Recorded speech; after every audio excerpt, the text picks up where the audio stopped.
I'm Meredith Niles. I'm an assistant professor in food systems at the University of Vermont. And my table was talking about achieving food security in a changing climate. And we had an awesome discussion. It was fantastic. So I started out the conversation by asking people where they got their food from. And inevitably, despite some farmers markets and neighbors and gardens, it was the grocery store.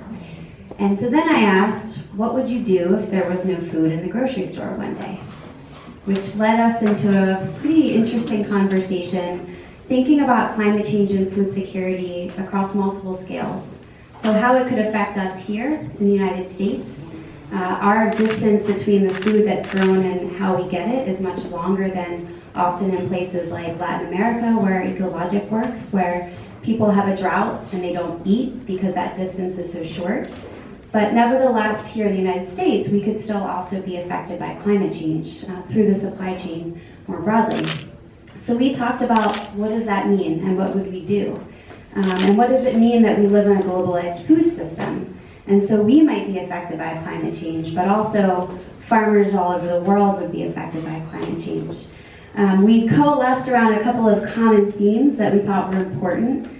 The interaction in this global food system, that we should be doing things locally to help diversify our own sources of food, the genetic diversity that we have in food systems, both here as well as in other places.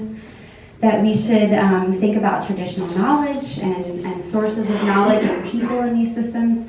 And then when we got to the we will part, it was really interesting because we honed in on this scale again. So we can buy local, but we live in a globalized food system. So we could also support through that system farmers and practices in other places that are doing things to increase resilience, right? So we can buy from our local farmer our eggs here, but maybe we choose a certain kind of coffee that we know has a positive impact for climate resilience for someone in another place, even though we are here buying locally as well.